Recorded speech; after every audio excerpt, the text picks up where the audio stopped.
안녕하십니까. 확률과 통계 교과를 담당하는 이기석 선생님입니다. 자, 오늘은 중단원 1을 끝내고 이제 드디어 중단원 2의 이항 정리를 배워볼 차례입니다. 자, 학습 목표를 보면 이항 정리를 이해하고 이를 이용하여 문제를 해결할 수 있다. 이렇게 나와져 있죠. 이항 정리라는 용어가 새로 나왔는데 정리라는 것은 여러분들이 많이 들어서 알겠지만 이항이라는 말은 조금 생소할 수가 있을 것 같아요. 앞에서 이항이라는 것은 우변과 좌변 이렇게 주어진 방정식에서 좌변에서 우변으로 이항한다. 우변에서 좌변으로 이항한다. 이렇게 이런 상황에서 이런 용어를 썼지만 여기서 나오는 이항은 조금 다른 뜻이에요. 이 뜻은 뭐냐면 두 개의 항이라는 뜻이에요. 이항이란 뜻은 둘 이자를 써서 두 개의 항이라는 뜻이고, 결국에 이항 정리라는 거는 조금 풀어서 적어보면 항이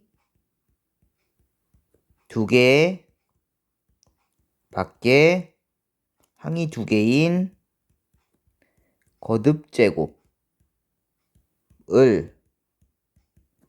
어떻게 전개할 것인가.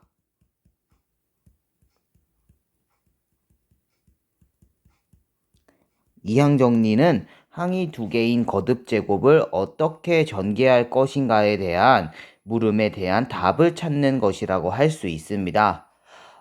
지금 밑에 문제가 또 나오고 있는데요. 자, 선생님이랑 이것을 먼저 보기 전에 간단하게 항이 두 개인 전개식들을 몇 개 예시로 풀어보도록 할게요.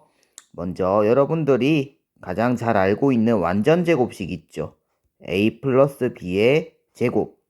요거는 a 플러스 b에 a 플러스 b 두 개가 있는 모양이죠.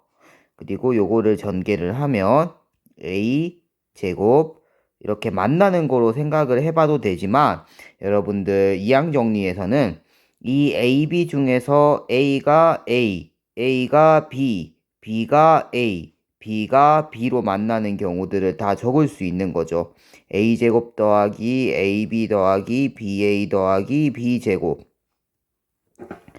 결국에 우리가 아래쪽에 경우들을 적어준다면 A, A, A, B, B, A, B, B를 뽑았을 때 이것들이 동시에 만나서 생기는 4개의 항들을 적는 것과 똑같습니다.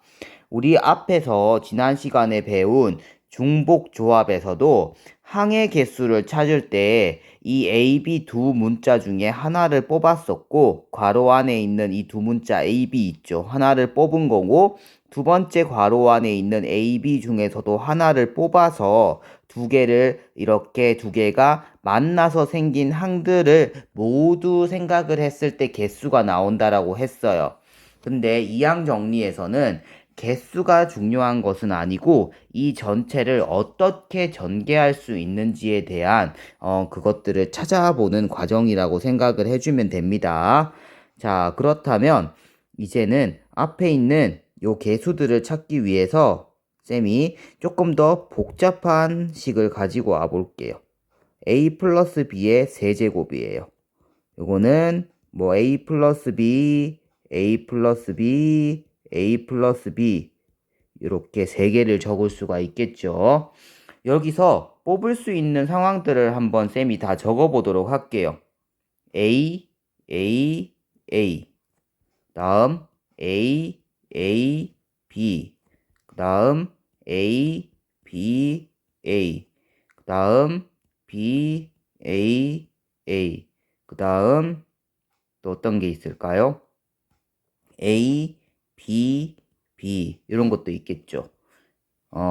B, A, B B가 두 개인 것들 다 적어 볼게요. B, B, A 마지막으로 B, B, B 이렇게 보면 총 몇 가지가 나와요, 여러분? 두 가지, 두 가지, 두 가지 곱해서 8가지가 나오죠. 여기서 나올 수 있는 두 가지, 여기도 두 가지, 여기도 두 가지가 나올 수 있기 때문에 총 8개 항이 생기는 거예요. 자, 이 항들을 우리는 그 1학년 때 배운 곱셈 공식으로 생각을 해서 풀어줘도 되겠죠. 자, 근데 1학년 때 배운 개념은 여기서 쓰진 않을 거예요. 2항 정리에서는 이렇게 생각을 한번 해볼게요, 여러분. 자, AAA 3개가 만나면 A 세제곱항이 생기죠. 빨간색으로 오른쪽에 적어 볼게요. A 세제곱. 여기는 A제곱 B. 여기는 A제곱 B. 여기는 A제곱 B. 여기는 AB제곱. 여기는 AB의 제곱. 여기는 AB의 제곱. 여기 있는 3개를 다 곱해주는 거예요. 마지막으로는 B세제곱. 자, A세제곱 하나 있으니까 그대로 적어주고, 그 다음 A제곱 B는 몇 개가 있어요? 이렇게 보면 3개 있죠. 그래서 3A제곱 B. 그 다음 AB제곱 몇 개 있어요? 3개 있죠. 3AB제곱. B세제곱 하나 있으니까 플러스 B세제곱인 거예요.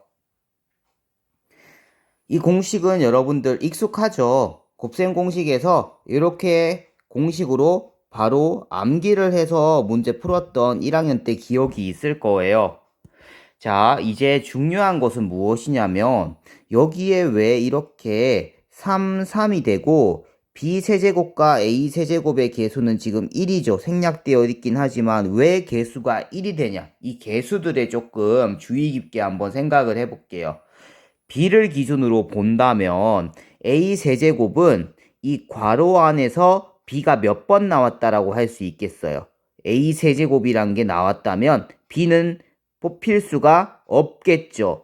이 괄호 3개 중에서 B가 나올 수 있는 경우는 3개 중에 B를 하나도 선택하지 않는 거예요. 3C 0이겠죠. 그래서 3C 0을 1이니까 그대로 적어주고 A 세제곱을 적을 거예요. 자, 이 3은 뭐냐면 B가 이 괄호 3개 중에서 몇 번 등장했냐고. 이 괄호에서 여기서 B가 나올 수도 있고 여기서 B가 나올 수도 있고 여기서 B가 나올 수도 있겠죠. 근데 B는 한 번만 나와줘야 돼요. 그래서 3개의 괄호 중에 B를 한 번만 뽑는 거예요. 3C1에 A제곱 B가 되는 거예요. 자, 이 3은 어떻게 나오겠어요? 똑같은 방법으로 하면 3개의 괄호 중에 B를 몇 번 뽑아야 돼요? 그렇죠. 2번 뽑아야겠죠. 3C2에 A, B 제곱이 되는 거예요. 자, 마지막으로 이 B세제곱 앞에 개수 1이 생략되어 있는데 여기다 1 적을게요. 이 1은 뭐냐면 3개의 괄호 중에서 B가 나올 수 있는 괄호는 3개 모두 다 돼야겠죠. 그래서 플러스 3C 3의 B의 세제곱 이렇게 적어주면 되는 거예요. 여러분 이해할 수 있겠어요? 이렇게 쭉 조합을 이용해서 정리하는 게 이 방법이 바로 2항 정리라는 거예요. 2개의 항을 전개하는 방법을 통해서 이렇게 정리할 수 있다. 2항 정리. 이렇게 생각을 해주면 될 것 같은데요. 3개짜리까지는 우리가 이렇게 생각할 수 있는데 지금 교과서의 예시로 여기 4개짜리가 나와 있죠. 그래서 선생님도 4개짜리로 한번 정리를 해보도록 할게요. 자, 3번. A 더하기 B의 4제곱이에요. 4제곱이란 거는 A 더하기 B가 몇 번 곱해져요? 그렇죠. 4번 곱해지죠. 이렇게 4번을 곱해지는데 나올 수 있는 항의 개수는 총 몇 가지겠어요, 여러분? 나올 수 있는 항의 개수. 그렇죠. 지금 여기 2가지 항, 2가지 항, 2가지 항, 2가지 항. 2번 AB 2번, AB 2번, AB 2번, AB 2번 해서 16개 항으로 일단은 쭉 적을 수 있을 거예요. 하지만 동류항끼리 계산을 할 수는 있겠죠. 자, 볼게요, 여러분. 이걸 전개를 했을 때 종류는 다 안 적을 거예요. A가 4번이 다 뽑힌다면 A 4제곱이 있겠죠. 자, 그 다음 항으로는 이 4개 괄호에서 A가 3번 뽑히고 B가 1번 뽑히는 이런 경우 있겠죠. 자, 그 다음 어떤 경우가 있냐면 4개의 괄호 중에서 A가 2번 뽑히고 B가 2번 뽑히는 경우 있겠죠. 그 다음은 A가 한 번 뽑히고 B가 3번 뽑히는 경우 있겠죠.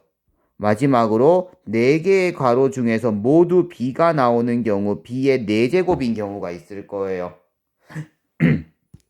여기까지 잘 적었다면 앞에 여기 개수들을 이제 빨간색으로 선생님과 같이 찾아보도록 합시다.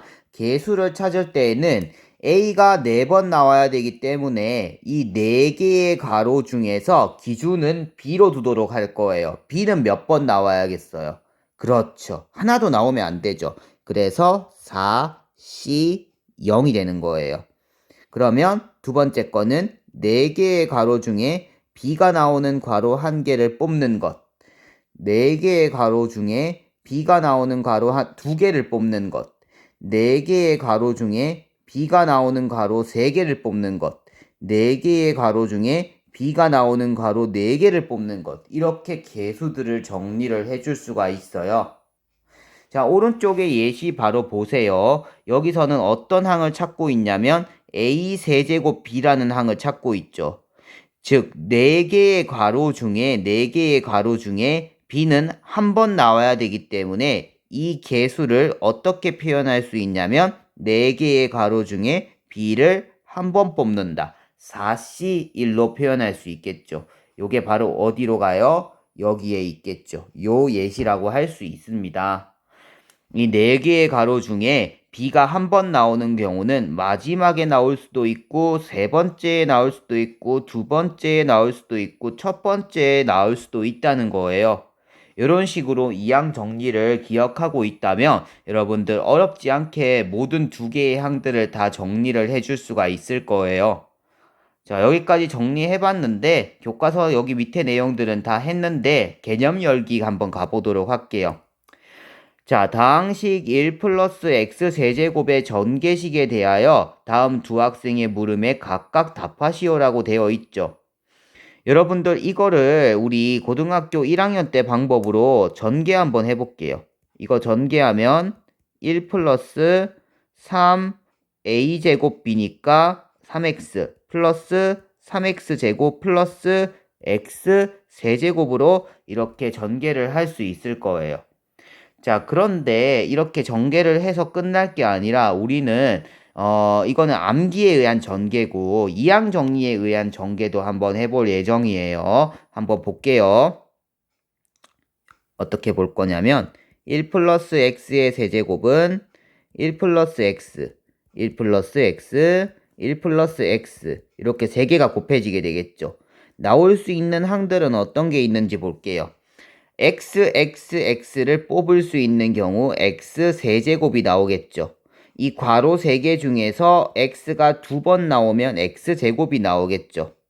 괄호 3개 중에서 x가 한 번 나오면 x가 나오겠죠. x가 나오지 않으면 1이 3번 나오는 경우니까 마지막엔 1이 될 거예요. 자, 앞에 개수들을 빨간색으로 적어 볼게요. 3개의 괄호 중에 x가 3번 나오려면 1은 0번 나와야겠죠. 그래서 3c 0인 거예요. 물론 3c 3으로 적어도 되죠. 여러분들 이거를 3c 3으로 적어도 상관없죠. x를 이 괄호 3개 중에 x를 3개 뽑는다라고 하면 3c 3이 되는 거니까요. 쌤은 근데 작은 거부터 적기 위해서 3c 0을 1을 기준으로 적고 있어요. 자, 괄호 3개 중에 x가 2번 나오려면 1은 몇 번 나와야 돼요? 그렇죠. 한 번. 그래서 3c 1이 되고 괄호 3개 중에 x가 한 번 나오려면 1은 2번 나와야겠죠. 자, 1을 여기는 1이 3번 나와야겠죠. 그리고 곱하기 1이 되는 거예요. 자, 여러분 이제 지은이의 물음에 대한 답을 적어 볼게요. x제곱의 개수는 자, 우리 전개한 것의 x제곱의 개수 얼마 나왔어요? 그렇죠. 3이죠. 네가 구한 것과 조합의 수 3c1을 비교를 하면 여기서 x제곱의 개수 3c1로 쌤이 적었죠. 근데 3c1이든 3c2든 무조건 똑같죠. 3c1이든 3c2든 뭐로 똑같아요? 3이죠. 똑같다라고 적어주면 되겠죠. 이게 조합으로 이용해서 이항 정리를 한다는 느낌으로 보면 될 것 같아요. 자, 그 다음 페이지로 한번 넘어가 볼게요. 개념 설명을 조금 많이 하긴 했는데 지금 계속 아까 앞에서 했던 a 플러스 b의 4제곱을 이렇게 이항 정리해놨죠. 이항 정리로 이렇게 쭉 정리를 해놨고 여기에 계수들만 쌤이 형광펜 쳐볼게요. 이 전개식에서 a가 4번 나오려면 b가 0번 나와야 되니까 4c 0, 그 다음 4c 1, 그 다음 b가 2번이니까 4c 2, b가 3번 4c 3, b가 4번 4c 4 이렇게 계수들을 정할 수 있는 거예요. 우리가 이걸 일반화 시켜서 이제 a 플러스 b의 n제곱에 대해서 한번 적고 싶다는 거예요. 여기 보세요. 밑에 공식 한번 보도록 할게요. 이항 정리. n이 자연수일 때 a 플러스 b의 n제곱은 여기 보이죠? nc0이란 거는 b가 0번 뽑혔을 때죠. a n제곱에 b는 0제곱이라고 표현할 수 있는 거예요. a n제곱이 지금 a n제곱에 b의 0제곱으로도 나타낼 수 있는 거고 b의 0제곱은 1로 생각이 되기 때문에 b의 0제곱은 1로 생각이 되기 때문에 an의 b의 0제곱은 a n제곱이랑 똑같다라는 얘기가 되는 거예요. 이해되겠죠, 여러분? 자, 그래서 a n제곱이 나오려면 b가 0번 뽑혀야 되기 때문에 nc0, b가 한 번 뽑히면 nc1의 개수가 되고 b가 r번 뽑히면 ncr, b가 n번 뽑히면 ncn이라는 개수를 가지게 돼요. 그래서 요렇게 정리하는 거를 우리가 뭐라고 부를 거냐면 이항 정리라고 이렇게 부를 거예요. 이해되겠죠? 자, 밑으로 와서 참고해 보면 또 나와져 있죠. NCR과 NCN-R은 우리가 조합 배울 때 두 개가 똑같다라는 걸 배웠어요. 이렇기 때문에 B가 R번 뽑혔을 때 개수 NCR은 AN-R제곱 BR제곱의 개수가 되죠. 그 다음에 NCN-R은 AR제곱 B의 N-R제곱의 개수가 되죠. 서로 같을 수밖에 없는 거예요. 조합의 성질 때문에. 여기서 쌤이 파란 줄로 끈 NC0, NC1, 쭉쭉쭉 NCR, 쭉쭉쭉 NCN까지의 요런 개수들만 모아놓은 거를 뭐라고 부를 거냐면 이항 개수라고 부를 거예요. 여러분 이해할 수 있겠어요? 자, 문제 1번부터는 다음 시간에 풀 건데 우리 A 플러스 B의 4제곱까지만 봤잖아요. 그럼 요거 한번 해볼게요, 쌤이. 아까 앞에 번호가 몇 번이었죠? 1번, 2번, 3번까지 했죠. 여기에 15페이지에 조간에 좀 비어있는 부분에 4번하고 A 플러스 B의 5제곱을 해볼게요. 이거는 A 플러스 B가 몇 번 곱해지는 거예요. 그렇죠. 3번, 4번, 5번인 거죠. 결국에 식을 적을 때 A가 5번 나올 수 있는 경우 있겠고 더하기 그 다음 나오는 경우는 A가 4번, B는 1번 뽑히는 경우 그 다음 A가 3번, B가 2번 뽑히는 경우 그 다음 A가 2번, B가 3번 뽑히는 경우 그 다음 A가 1번, B는 4번 뽑히는 경우 마지막으로 B가 5번, A는 0번이겠죠. 그러면 B가 5번 뽑히는 경우가 있어요. 이제 개수들, 이항 개수들을 적어 볼 거예요. A가 이 5개 괄호 중에서 5번 뽑히려면 B는 몇 번 뽑혀야 돼요? 기준은 B예요. 중요한 게 지금 기준을 B로 딱 정했어요. 기준. B가 몇 번 뽑혔는지 요걸 기준으로 보는 거예요. 0번 뽑혀야겠죠. 여기서는 B가 한 번 뽑혔으니까 OC1, 여기는 OC2, 여기는 OC3, 여기는 OC4, 여기는 OC5가 되겠죠. B를 기준으로 봤을 때 B가 이 5개의 가로에서 뽑히는 것의 개수를 조합으로 표현을 하는 거예요. 이해가 되겠죠? 그런데 여러분들 아까 쌤이 요 방법을 이용해서 요거를 한 번 더 다르게 표현을 해볼게요. 이제 B를 기준으로 이렇게 적었다면 A를 기준으로 적을 수도 있는 거예요. A를 기준으로 바꿔본다면 OC0은 A를 5번 뽑아야 되기 때문에 OC5의 A 5제곱 플러스 A가 4번 뽑혀야 되기 때문에 A 4제곱 B의 1제곱 A가 3번 뽑혀야 되기 때문에 A 세제곱 B 제곱 A가 2번 뽑혀야 되기 때문에 A제곱 B 세제곱 더하기 A가 1번 뽑혀야 되기 때문에 A 1제곱 B 4제곱 마지막으로는 A가 한 번 더 뽑혀야 되지 않기 때문에 B 5제곱이 되는 거예요. 기준에 따라서 이렇게도 적을 수 있다는 건데 보통 공식으로는 앞에 있는 숫자 작은 거부터 적는 게 더 이쁘고 깔끔하다고 생각을 해서 B를 기준으로 많이 적어요. 5C0, 5C1, 5C2, 5C3, 5C4, 5C5로 B를 기준으로 작은 숫자부터 조합을 적는 것이 형식화되어 있기 때문에 그렇게 기억을 좀 해주면 될 것 같습니다. 자, 시간이 벌써 20분이 넘었네요. 문제 1번부터는 다음 강좌에서 이항 정리에 관한 문제를 풀어보도록 하겠습니다. 강의 듣느라 고생 많으셨습니다.